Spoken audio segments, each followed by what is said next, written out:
నమస్కారం అండి. Welcome to government scheme సిరీస్లో భాగంగా మనం డిఫరెంట్ స్కీమ్స్ గురించి చూస్తూ వస్తున్నాం. సో ఈరోజు మనము ప్రధానమంత్రి మాతృత్వ వందన యోజన అనే పథకం గురించి అయితే తెలుసుకుందాము. దీని క్యాప్షన్ చూసినట్లయితే సురక్షిత్ జనని స్వాస్థ్య శిశు అంటే చైల్డ్, జనని అంటే మదర్. సో ప్రధానమంత్రి మాతృత్వ వందన యోజన. మనం ఈ స్కీమ్ చూసే ముందు యాజ్ యూజువల్ అసలు ఈ స్కీమ్ ప్రవేశపెట్టాల్సిన అవసరం ఏముంది, ఈ స్కీమ్ యొక్క ఆవశ్యకత ఏమిటి అనే పాయింట్స్ని మనము చూద్దాము. ఫస్ట్ మనం చూసుకున్నట్లయితే భారతదేశంలో అండర్ నరిష్డ్ అనమాట, అంటే పౌష్టికాహారం లోపం ఉన్న తల్లులు చాలా ఎక్కువగా సంఖ్య ఉంది అన్నట్టు మనం చూస్తుంటాం. మన భారతదేశంలో ప్రతి ముగ్గురులో 1/3, ప్రతి ముగ్గురులో ఒక మహిళ అండర్ నరిష్డ్ అనమాట, అంటే పౌష్టికాహారం లోపంతో ఉంటుంది. అదేవిధంగా మన భారతదేశంలో ప్రతి 2 మహిళల్లో ఒక మహిళ ఎనీమిక్ అనమాట. ఎనీమిక్ అంటే ఐరన్ లోపం ఉంటుంది. మనం జనరల్గా ఐరన్ దేంతో కొలుస్తాం, బాడీలో హెచ్బి అని ఉంటుందండి, హిమోగ్లోబిన్, దాంతో కొలుస్తాం అనమాట. హెచ్బి బ్లడ్లో ఎంత ఉంది అనేది. నార్మల్ రేంజ్ ఆఫ్ హెచ్బి ఎంత, 12 grams per deciliter అనమాట. సో 12 grams per DL అనేది హెచ్బి నార్మల్ లెవెల్. ప్రతి ఇద్దరిలో ఒకరు, అంటే దాదాపుగా half of the Indian women పాపులేషన్కి ఐరన్ లెవెల్ ఉండాల్సిన నార్మల్ రేంజెస్ కన్నా తక్కువ ఉంటుంది. సో ఈ రకంగా ఉందన్నమాట పరిస్థితి. అదేవిధంగా మన భారతదేశంలో చాలా వరకు మహిళలు చూసుకున్నట్లయితే ఆర్థికంగా కుటుంబం ఇబ్బందుల్లో ఉంటుంది కాబట్టి ప్రెగ్నెన్సీ వచ్చినా సరే పనులు అనేది చేస్తూ ఉంటారు. ఇన్ఫ్యాక్ట్ ఆఖరి వరకు, అంటే ప్రెగ్నెన్సీ ఫస్ట్ మంత్ నుంచి ఆఖరి వరకు 9వ నెల వరకు పని చేస్తూనే ఉంటారు. ఎందుకంటే పని చేస్తేనే వాళ్ళకి కుటుంబం నడుస్తుంది అన్నట్టు ఉంటుంది అనమాట అక్కడ పరిస్థితి. అందుకనే అసలు జనరల్గా ప్రెగ్నెన్సీ ఉన్నప్పుడు చాలా రెస్ట్, చాలా కేర్ తీసుకోవాలన్నమాట. కానీ తప్పని పరిస్థితుల్లో ప్రెగ్నెన్సీ ఉన్నప్పటికీ కూడా పనులు చేయడం అనేది మనం చూస్తూ ఉంటాం. దానివల్ల బోత్ మదర్కి మరియు పిల్లలకి ఇద్దరికి, అంటే పుట్టబోయే పిల్లోడికి ఇద్దరికి అంటే చాలా హెల్త్ రిస్క్స్ ఉంటాయన్నమాట. సో బిడ్డ పుట్టిన తర్వాతే కాకుండా, అంటే బిడ్డ పుట్టక ముందు కాకుండా పుట్టిన తర్వాత వెంటనే మళ్ళీ జాయిన్ అయిపోతారు అనమాట పనిలో. సో డెలివరీ అవ్వగానే జాయిన్ అయిపోతారు. యాక్చువల్లీ డెలివరీ అయిన తర్వాత కూడా కొంతకాలం అయితే రెస్ట్ తీసుకోవాలి. ఎందుకంటే అప్పుడు హెల్తీగా ఉంటేనే మదర్ జనరల్గా మనకి బ్రెస్ట్ ఫీడింగ్ ఉంటుంది. అక్కడ మదర్ ఎంత హెల్తీగా ఉంటే బేబీకి కూడా అంత హెల్తీ మిల్క్ అనేది లభిస్తుంది. సో ఇద్దరు చాలా హెల్తీగా ఉంటారు. కాకపోతే పరిస్థితుల దృష్ట్యా డెలివరీ అయిన వెంటనే మళ్ళీ పనిలో జాయిన్ అవ్వడం అనేది ఉంటుంది. దానివల్ల బాబుకు అందాల్సిన breast feeding, first 6 months of breast feeding చాలా ఇంపార్టెంట్ అండి. 6 months అక్కడ కూడా బాబుకి లోపం అనేది వస్తుంది. సో ఇది ఒక ప్రాబ్లం ఉంది మనకి.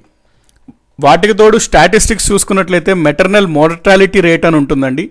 మెటర్నల్ మోర్టాలిటీ రేట్ అంటే ప్రతి 1,00,000 డెలివరీస్లో ఎంతమంది తల్లులు డెలివరీ ఇచ్చినప్పుడు చనిపోవడం అనేది మెటర్నల్ డెత్స్. మెటర్నల్ అంటే డెలివరీ అప్పుడు తల్లులు చనిపోవడం ప్రతి 1,00,000 డెలివరీస్కి. దాన్నే మనము మెటర్నల్ మోర్టాలిటీ రేట్ అంటాము. సో మెటర్నల్ డెత్ అనేది దేన్ని మనం కన్సిడర్ చేస్తాము అంటే ఏదైనా మహిళ ప్రెగ్నెన్సీలో ఉంటుండగా చనిపోయినా, లేదా ప్రెగ్నెన్సీ అయినా 42 రోజులు లోపల చనిపోయినా దానిని మనం మెటర్నల్ డెత్గా గుర్తిస్తాము. ప్రతి 1,00,000 డెలివరీస్కి ఎంతమంది మెటర్నల్ చనిపోతున్నారు అనేది మెటర్నల్ మోర్టాలిటీ రేట్ అంటామన్నమాట, ఎంఎంఆర్. సో ఈ ఎంఎంఆర్ అనేది మనకి ప్రెజెంట్ మన భారతదేశంలో 32 ఉందండి. 1000కి అంటే మనకి 122, అంటే యాక్చువల్గా ఇది ముందు 130 ఉండేది. ప్రతి 1,00,000కి డెలివరీస్కి 130 ఉండేది. ఇది మనకి 122కి తగ్గిందనమాట. ఎంఎంఆర్ 122 ఉందండి. కాకపోతే మనకి నేషనల్ హెల్త్ పాలసీ అని ఉంటుంది, ఎన్హెచ్పి. 2017లో మనము ఈ నేషనల్ హెల్త్ పాలసీని ప్రారంభించాము. ఈ పాలసీ ప్రకారము 2020 కల్లా మెటర్నల్ మోర్టాలిటీ రేట్ని 100కి తగ్గించాలి అని చెప్పి మనము గోల్ని పెట్టుకుందాం అనమాట. సో మెటర్నల్ మోర్టాలిటీ రేట్ అనేది 100 బై ఎప్పటికి 2020కి. అదేవిధంగా United nations sustainable development goals అని ఉంటాయి, ఎస్డిజీస్. సస్టైనబుల్ డెవలప్మెంట్ గోల్స్ ప్రకారం 2030 కల్లా ఎంఎంఆర్ని 70కి తగ్గించాలి ప్రతి దేశం అని చెప్పి ఒక టార్గెట్ని కూడా పెట్టుకున్నాం. సో మనకి మెటర్నల్ మోర్టాలిటీ రేట్ పరంగా కూడా మనం తగ్గించుకుంటూ రావాలి, బోత్ ఇంటర్నేషనల్ పాయింట్ ఆఫ్ వ్యూలో కూడా నేషనల్ పాయింట్ ఆఫ్ వ్యూలో. అదేవిధంగా మనకి ఇన్ఫాంట్ మోర్టాలిటీ రేట్ అని ఉంటుందన్నమాట. అంటే ప్రతి 1000 డెలివరీస్కి ఎంతమంది పిల్లలు డెలివరీ అయిపోయిన తర్వాత 1 year లోపల చనిపోతున్నారు అనేది మనం ఇన్ఫాంట్ మోర్టాలిటీ రేట్ అంటాం అనమాట, ఐఎంఆర్.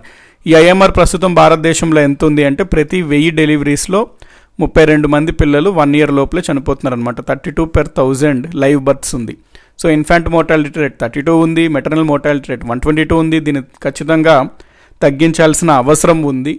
సో ఇవన్నీ దృష్ట్యా, అంటే మహిళల యొక్క ఆరోగ్యం దృష్ట్యా, పిల్లల యొక్క ఆరోగ్యం దృష్ట్యా, అవన్నీ దృష్ట్యా మనకి కేంద్ర ప్రభుత్వం 2017లో ఒక నూతన పథకాన్ని ప్రారంభించింది. ఆ పథకమే ప్రధానమంత్రి మాతృవందన యోజన. ప్రధానమంత్రి మాతృవందన యోజన యాక్చువల్గా ఈ ఇష్యూస్ పరంగానే 2010లోనే ప్రభుత్వం ఒక పథకాన్ని లాంచ్ చేసిందండి. ఆ పథకం పేరు ఇందిరా గాంధీ మాతృత్వ సహయోగ్ యోజన. ఇందిరా గాంధీ మాతృత్వ సహయోగ్ యోజన. ఈ పథకం యాక్చువల్లీ ఏంటంటే ఒక పైలట్ ప్రాజెక్ట్ లాగా 53 జిల్లాల్లో ప్రవేశపెట్టడం జరిగింది. ప్లస్ ఇందులో ఇచ్చే మనకి బెనిఫిట్స్ కూడా కొంచెం తక్కువగా ఉండేవన్నమాట. కాకపోతే ఈ స్కీమ్ అనేది ఎంతో ఆవశ్యకతమని ప్రభుత్వం గ్రహించి ఫస్ట్ ఈ యొక్క పథకాన్నే ఆల్ ఇండియా లెవెల్లో ప్రతి జిల్లాకి అందించే విధంగా 1 జనవరి 2017లో ప్రస్తుతం ఉన్న ఎన్డీఏ ప్రభుత్వం ఈ పథకాన్ని ప్రధానమంత్రి మాతృత్వ వందన యోజన పథకాన్ని ప్రారంభించింది. సో మేబీ ఎగ్జామినేషన్స్లో ఎప్పుడన్నా మనకి ప్రధానమంత్రి మాతృత్వ వందన యోజన ఏ పథకం నుంచి గ్రహించారు అంటే ఇందిరాగాంధీ మాతృత్వ సహయోగ్ యోజన నుంచి గ్రహించారు. ఎప్పుడు లాంచ్ చేశారు అంటే 1 జనవరి 2017 నుంచి పథకం అమల్లోకి వచ్చింది. ఏ మంత్రిత్వ శాఖ ఈ పథకాన్ని అమలు చేస్తుంది అంటే ఆబ్వియస్లీ మనకు క్లారిటీ ఉంది. ఇది minister of women and child development. ఎందుకంటే ఇది మదర్ అండ్ చైల్డ్కి సంబంధించిన ఇష్యూ కాబట్టి. So ministry of women and child development implementing ministry అనమాట. నెక్స్ట్ మనకి ఈ స్కీమ్లో జనరల్గా ఏం చేస్తారు అంటే డైరెక్ట్ బెనిఫిట్ ట్రాన్స్ఫర్ ఇది. డబ్బులు మనకి డైరెక్ట్గా బ్యాంక్ అకౌంట్కి లేదా పోస్ట్ ఆఫీస్ అకౌంట్కి ప్రభుత్వం జమ చేస్తుంది అనమాట మన బ్యాంక్ అకౌంట్స్లో. ఎందుకు ఇస్తుంది ప్రభుత్వం డబ్బులు అంటే మనం ఆల్రెడీ చూసాం, మహిళలు వాళ్ళ ఆర్థిక పరిస్థితి దృష్ట్యా మనీ కావాలి, డబ్బులు కావాలి, అందుకని చెప్పి కేర్ తీసుకోవాల్సిన ప్రెగ్నెన్సీ టైంలో కూడా లేకపోతే డెలివరీ అయిపోయిన వెంటనే పనిలోకి వెళ్ళడం జరుగుతుంది.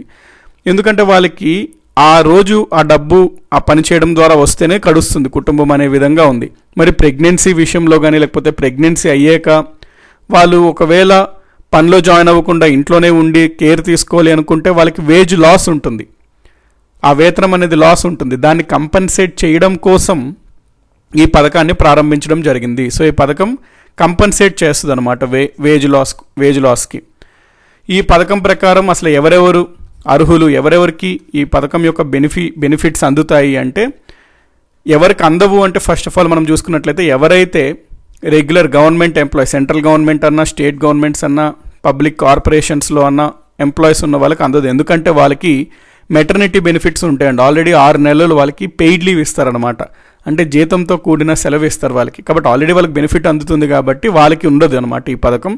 వాళ్ళు కాకుండా ఎటువంటి మెటర్నిటీ బెనిఫిట్స్ పొందని ఏ స్త్రీ అన్నా సరే 19 ఏళ్ళు మినిమం 19 ఇయర్స్ మినిమం ఏజ్లో ఫస్ట్ డెలివరీ ఉంటుంది, ఫస్ట్ చైల్డ్కే ఇస్తారండి ఈ స్కీమ్. ఇది క్లారిటీ పెట్టుకోవాలి నెంబర్ 1. సో 19 ఇయర్స్ దాటాలి. ఎందుకు 19 ఇయర్స్ దాటాలి? ఒక మహిళకి 19 ఇయర్స్ అట్లీస్ట్ ఉన్నప్పుడు ప్రెగ్నెన్సీ అయిందంటే ఆమె వివాహం 18 ఇయర్స్ దాటాక చేసుకుంది అని. అంతకన్నా ముందు ప్రెగ్నెన్సీ అయ్యిందంటే 18 ఇయర్స్ కన్నా ముందు వివాహం చేసుకున్నట్లయితే ఆల్రెడీ అది లా ప్రకారం తప్పు. అందుకనే సరే మినిమం ఏజ్ అనేది 19 ఇయర్స్ ఉండాలి డెలివరీ టైంకి, నెంబర్ 1. నెంబర్ 2, ఆ ఫ్యామిలీలో అది మొదటి డెలివరీ అయి ఉండాలన్నమాట. ఫస్ట్ చైల్డ్ కోసం ఆ డెలివరీ అయి ఉండాలి. ఈ 2 కండిషన్లు వాళ్ళకు మాత్రమే ఇస్తారు. సో ప్రెగ్నెన్సీ 1 జనవరి 2017 తర్వాత నుంచి ఇస్తారు, ఎందుకంటే ఆ పథకం అప్పుడు లాంచ్ చేశారు కాబట్టి. సో ఇవి టార్గెట్ బెనిఫిషియరీస్. నెక్స్ట్ అసలు ఏం బెనిఫిట్ అందుతుంది ఈ పథకం ప్రకారం అంటే, పథకం ప్రకారం ప్రతి ఎలిజిబుల్ బెనిఫిషియరీకి 5,000 రూపాయలు ప్రభుత్వం నుంచి డబ్బు లభిస్తుంది. అయితే 5,000 రూపాయలు ఒకేసారి లభించదు, 3 విడతల్లో లభిస్తుంది అనమాట. 3 ఇన్స్టాల్మెంట్లో లభిస్తుంది. మరి ఈ డబ్బులు రావాలి అంటే 3 కండిషన్స్ పెట్టింది ప్రభుత్వం. ఆ 3 కండిషన్స్ సాటిస్ఫై చేస్తే దానికి అనుగుణంగా ఆ డబ్బు ఇస్తూ ఉంటారనమాట 3 విడతల్లో. సో ఫస్ట్ ఇన్స్టాల్మెంట్లో మనకి 1,000 రూపాయలు ఇస్తారు. ఆ 1,000 రూపాయలు రావడం కోసం మనం ఏమని చేయాలి అంటే, ఎవరన్నా సరే మనకి ప్రెగ్నెన్సీ అయిన తర్వాత లాస్ట్ మెన్స్ట్రువల్ పీరియడ్ అంటామండి, LMP. So last menstrual period తర్వాత మనకి ఆ అది అయిన 150 రోజుల లోపల మనకి మెన్స్ట్రువల్ పీరియడ్ కొన్నాళ్ళు అవ్వలేదు అంటే ప్రెగ్నెన్సీ అని ఎప్పుడైతే నిర్ధారణ అయిందో అప్పుడు మన దగ్గరలో ఉన్నటువంటి అంగన్వాడీ కేంద్రం లేకపోతే అప్రూవ్డ్ హెల్త్ సెంటర్స్ అని ఉంటాయి, వాళ్ళ దగ్గరికి వెళ్ళి మనము ఇట్లా ఈ విధంగా నేను ప్రెగ్నెంట్ అయ్యాను అని చెప్పి రిజిస్ట్రేషన్ చేసుకోవాలన్నమాట. ఈ విధంగా అంగన్వాడీ లేకపోతే అప్రూవ్డ్ హెల్త్ సెంటర్స్లో రిజిస్ట్రేషన్ ఆఫ్ ప్రెగ్నెన్సీ చేసుకుంటే మొదట విడతలో 1,000 రూపాయలు వాళ్ళకి అందజేస్తారనమాట. డైరెక్ట్ వాళ్ళ బ్యాంక్ అకౌంట్కి అందజేస్తారు 1,000 రూపాయలు ప్రభుత్వం. ఇది ఫస్ట్ ఇన్స్టాల్మెంట్లో 1,000 రూపాయలు ఈ కండిషన్ సాటిస్ఫై చేస్తే లభిస్తుంది.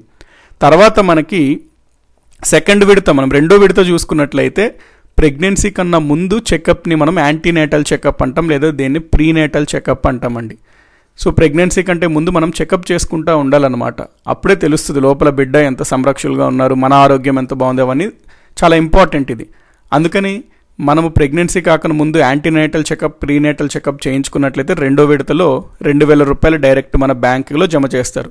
ఎంతైంది ఇప్పటికి? 3,000 రూపాయలు అయింది. మూడో విడత ఎప్పుడు అంటే ప్రెగ్నెన్సీ అయిన తర్వాత, బిడ్డ పుట్టిన తర్వాత ఆ బిడ్డకి వ్యాక్సినేషన్ అందిస్తారండి. ఆ బిడ్డకి వ్యాక్సినేషన్ వేస్తారనమాట. సో ఆ వ్యాక్సినేషన్ కూడా వేసిన తర్వాత మూడో విడతలో ఇంకొక 2,000 రూపాయలు ఆ యొక్క మహిళ యొక్క బ్యాంక్ అకౌంట్లో జమ అవుతుంది. సో మొత్తం మనకి ఎంత అయింది? 5,000 రూపాయలు జమ అయిందనమాట. అయితే దీంట్లో ఈ పథకంలో భాగంగానే ఒకవేళ గనక తన డెలివరీని గవర్నమెంట్ హాస్పిటల్లో చేసుకున్నట్లయితే మనకి ఇంకో పథకం ఉంటుందండి, జననీ సురక్ష యోజన అని. ఆ పథకం ప్రకారం గవర్నమెంట్ హాస్పిటల్లో డెలివరీ అయిన వాళ్ళకి 1,000 రూపాయలు, డెలివరీ అయినందుకు గవర్నమెంట్ హాస్పిటల్స్లో 1,000 రూపాయలు అందిస్తారు. సో ఆ పథకం కూడా ఈ పథకంతో పాటు ఉపయోగించుకోవచ్చు. అట్లా చూసుకున్నట్లయితే టోటల్గా 6,000 బెనిఫిట్ అనేది లభిస్తుంది వాళ్ళకి. అది మనం సపరేట్గా జేఎస్వే ఒక గవర్నమెంట్ స్కీమ్ చదువుదాము. ఈ పథకంలో అయితే టోటల్గా మనకి ఫస్ట్ విడతలో 1,000 రూపాయలు, సెకండ్ విడతలో 2,000 రూపాయలు, మూడో విడతలో 2,000 రూపాయలు, మొత్తం మనకి 5,000 రూపాయలు లభిస్తుంది అనమాట ఈ పథకం క్రింద. సో ఇది installments. First installment, second, third. First installment ఎప్పుడు? అంగన్వాడీ కేంద్రం లేకపోతే అప్రూవ్డ్ హెల్త్ ఫెసిలిటీస్లో ఫస్ట్ మనము ప్రెగ్నెన్సీని రిజిస్ట్రేషన్ చేసుకోవాలి. 1,000 రూపాయలు మన జోబులోకి వచ్చేస్తుంది. నెక్స్ట్ ఏం చేయాలి? ప్రీనేటల్ లేకపోతే యాంటీనేటల్ చెకప్ చేసుకోవాలి, ఇంకో 2,000 వస్తుంది. బిడ్డ పుట్టాడు, బిడ్డ పుట్టిన తర్వాత మనము వాళ్ళకి ఇమ్యునైజేషన్ అందించాలి. ఇమ్యునైజేషన్ దేనికోసము? BCG, OPV, DPT, hepatitis B. ఇవి ఐడియా ఉందనుకుంటా మీకు, ఈ బీసీజీ అంటే ఏంటి అవన్నీ అని. బీసీజీ అంటే బేసిలస్ క్యాల్మెట్ గ్యూరిన్. ఇది ఒక వ్యాక్సిన్ అండి, బీసీజీ జీ అనమాట. ఇది బెసిలస్ క్యాల్మెట్ గ్యూరిన్ వ్యాక్సిన్. ఈ వ్యాక్సిన్ ఎందుకు అంటే టీబీకి మరియు లెప్రసీ రాకుండా ఉండడం కోసం వీటికి ఎగనెస్ట్గా ఇచ్చే వ్యాక్సిన్ అనమాట ఇది. ఇంకేమంటున్నాడు? ఓపీవీ అంటే ఓరల్ పోలియో వ్యాక్సిన్, పోలియో రాకుండా పోలియో టీకాలు అంటారు కదా అది. నెక్స్ట్ ఏమంటున్నాడు? డిపిటీ. డిపిటీ అంటే 3 జబ్బులు, ఆ 3 జబ్బులకి రక్షణ కల్పిస్తూ ఇచ్చే వ్యాక్సినేషన్. ఏంటంటే ఆ 3 జబ్బులు? 1 డిప్తీరియా, 2 పెర్టుసిస్, 3 టెటానస్. సో ఈ 3 జబ్బులు రాకుండా మనకి ఇచ్చే వ్యాక్సిన్ అది. నెక్స్ట్ ఏంటి? Hepatitis B. ఈ హెపటైటిస్ బి అనేది యాక్చువల్లీ ఏంటి అంటే ఒక లివర్ డిసీజ్ అండి. ఆ లివర్ డిసీజ్ రాకుండా, హెపటైటిస్ బి రాకుండా ఇచ్చే వ్యాక్సినేషన్ మనం హెపటైటిస్ బి వ్యాక్సిన్ అంటాము. ఈ హెపటైటిస్ బి వ్యాక్సిన్ యాక్చువల్లీ ఏమంటారంటే, మేబీ మీకు ఎగ్జామ్స్లో అడిగే ఛాన్స్ ఉంటుంది, ఫస్ట్ యాంటీ క్యాన్సర్ వ్యాక్సిన్ అంటారండి దీన్ని. ఫస్ట్ యాంటీ క్యాన్సర్ వ్యాక్సిన్ అని హెపటైటిస్ బి వ్యాక్సిన్ అంటారు. ఎందుకంటారంటే యాక్చువల్లీ లివర్ క్యాన్సర్స్ చాలామందికి వస్తుంటుంది. ఆ లివర్ క్యాన్సర్స్ రావడానికి 90% ఆఫ్ కేసెస్లో హెపటైటిస్ బియే కారణం అనమాట. అటువంటి హెపటైటిస్ బిని మనము కాపాడడానికి ఇచ్చిన వ్యాక్సిన్ కాబట్టి ఇది ఫస్ట్ యాంటీ క్యాన్సర్ వ్యాక్సిన్గా పరిగణిస్తాం, హెపటైటిస్ బి వ్యాక్సిన్ని. సో ఈ విధంగా మన అంటే పిల్లోడికి వ్యాక్సిన్ ఇచ్చిన తర్వాత ఇంకొక 2,000 రూపాయలు లభిస్తుంది. అంటే ఓవరాల్గా ఒక తల్లికి 5,000 రూపాయలు ఈ పథకం కింద ఇవ్వడం జరుగుతుందన్నమాట. సో ఈ రకంగా తల్లికి కేర్ దొరుకుతుంది, తల్లికి రెస్ట్ దొరుకుతుంది, అదేవిధంగా పిల్లోడికి కూడా మంచి హెల్దీగా ఉండడానికి ఆస్కారం ఉంటుంది. దాంతో తల్లి మరియు పిల్లోడు ఇద్దరు కలిసి ఆనందంగా ఆరోగ్యమైన జీవితాన్ని గడపవచ్చును. సో అందుకనే అంత మంచి సహృద్దేశంతో ప్రారంభించిన పథకమే ఈ ప్రధానమంత్రి మాతృత్వ వందన యోజన.